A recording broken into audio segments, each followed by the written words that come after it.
Should you buy Dying Light in 2022?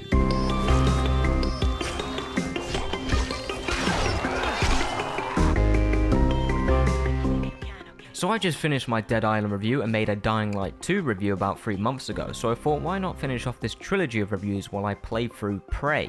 So here we are. Dying Light is currently on sale on Steam for really cheap. You can get all the DLCs, expansions and cosmetics as well as the full game for I think around £10 or like $15, something like that. So let's talk about Dying Light and find out if it's right for you. We'll be talking about the story, combat, stealth, customization, world, and DLC, and of course, the mods you can install. Oh, this is a good time to mention that I have installed mods from Nexus Mods, because I've played this game so many times, and I just couldn't be asked to uninstall them, just for some clarity and just for transparency's sake. Dying Light's story, in all honesty, is pretty bad. It's a very generic zombie story combined with an inconsistent quality of voice acting, creating a very mediocre and uninteresting story.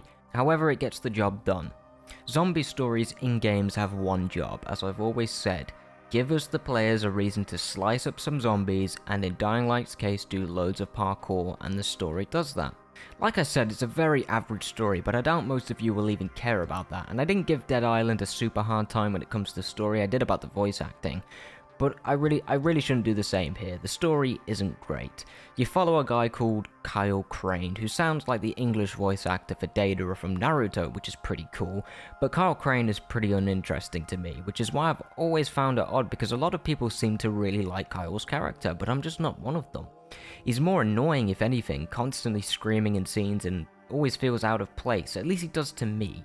I definitely check out some other reviews other than mine to get a broader opinion on his character, but all in all, for me, he just isn't much fun to play as and listen to. He's just very annoying. The rest of the cast are also pretty mediocre. Characters like Jade, Raheem, and Brecken all get some decent scenes, but the voice acting is all over the place, resulting in serious moments being more comedic than serious, unintentionally, and I thought that was more of a positive if anything. It made the scenes that I wouldn't normally find entertaining far more entertaining than they should have been, so that's a good positive to me. The main villain, Raze, I can't even remember what his name is, to be honest with you, is really generic and over the top, and about as intimidating as a 10-year-old cat purring on your lap while you take a nap. He's such a bad villain, not like, oh, he's really bad, but he's just crap. He's just not very intimidating, you know? But once again, a lot of people seem to like his character, which just blows me away in all honesty. I don't know if I just stumbled across fanboys, but a lot of this story and the characters in it just didn't work for me. All in all, the story is a mixed bag with a really generic villain while also having one or two twists that kept me awake in the cutscenes.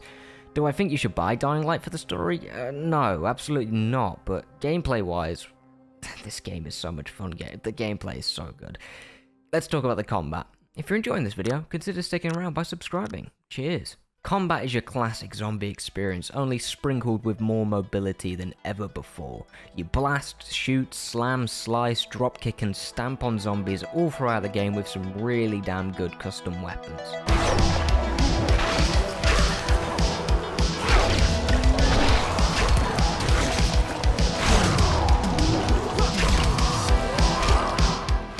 You'll find yourself quickly being surrounded early on in the game, but once you get closer to the ending, you do really turn into a powerhouse, slicing and dicing any undead you see. Human adversaries are terrible to fight though. This is one of the biggest improvements in Dying Light 2, and thank God they focused on fixing that, because human enemies are the most annoying, irritating, and infuriating enemies you'll face in Dying Light. They often ignore your attacks or just straight up dodge 12 or 13 of your attacks in a row with no real way to stop them from doing so, without some luck or backing away with ranged weapons. Speaking of ranged weapons, you do get guns in Dying Light, which you don't get in Dying Light 2, and yeah, they're pretty cool, but they do make the whole experience much easier, which is not necessarily a bad thing depending on how you want to play, but you do lose that intensity of getting up and close and personal with every zombie type, no matter how big they are. The combat system against zombies though, it's pretty much perfect. You have so much choice and creativity, it almost becomes overwhelming. You'll be mixing parkour and close quarters combat to be the most effective zombie killing badass you can possibly be, which creates an incredibly addictive zombie killing loop that I find myself going back to at least once a year. You have a load of weapons to choose from, all of which are customizable with different mods, in-game mods, not outside mods, you can find. Think Dead Island, but expanded to a point where you will probably never experience every combination of weapon and mods. It's very varied, it's very customizable, it's very good. The entire loop changes, however, when the sun goes down. Get it? Because they called the game Dying Light, and when the light dies, the game changes. Yeah, okay, we'll move on. At night, Dying Light turns from an action zombie slaying adventure into a horror platforming stealth game, desperately trying to avoid the lethal volatiles that will rip you apart at the moment they spot you. They only come at night. The idea is just genius. You're basically getting 2 games in one at that point, which unfortunately the sequel lost, but it's fantastic here. Zombies are harder to take out at night as well, and when a chase starts, you better have practiced your parkour and freerunning skills or you're going to get torn apart. Despite how nervous you can get playing at night, it's also extremely addictive, resulting in a whole new gameplay loop that will keep you entertained for hours and hours. It's such a great idea that I can't praise enough. I will say the only major negative to combat is that it can get pretty repetitive like every zombie game. You can customize your weapons as much as you want, but at the end of the day you're still in the same gameplay loop. You're killing loads of zombies any way you can think of for, 15 hours, 15-20 hours. The combat overall is still my favorite zombie combat system. I've always loved close quarters combat zombie experiences, so I'm a little bit biased, but for 10 quid, for £10, you can't go wrong. Also, the multiplayer co-op is pretty great as well, but I barely use it as I get lost in my own little world. But yeah, you can play this with 4 people, so you and 3 others, which is probably the ideal way to experience the content outside of the story. The world of Dying Light is pretty great, although there isn't really a lot to do. You can tackle random side missions that are okay at best, as well as doing some randomly generated moments throughout the world that vary from protecting people to stealing stuff from other humans in Haran, and just a few other bits that aren't particularly interesting. There isn't much to say about the world itself, but it is a fun playground that is well designed for the parkour system. There just isn't much to do in it. The DLC is incredible though. Believe it or not, the developers are still supporting Dying Light with random little events for everyone, and that's on top of the ridiculous amount of DLC that was added over the last 7 years. You have the big expansion called The Following, which adds a whole new map and form of traversal along with a load of cosmetics and DLC missions that you can tackle with your mates.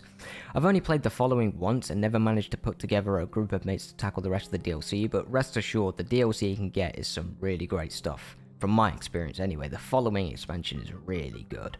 All in all, Dying Light is a fantastic game, and to be able to get the base game along with every piece of DLC ever released for just over £10 is an absolute steal. Sure, the story sucks, but the gameplay is some of the best in the zombie genre. If you're watching this when it is on sale, I'd say wait for a sale. Right now, I'd probably spend £20 on it at most, but it's probably going to be on sale a lot now that the sequel is out, so just be patient and get it for like £20, stuff like that. Thank you for watching.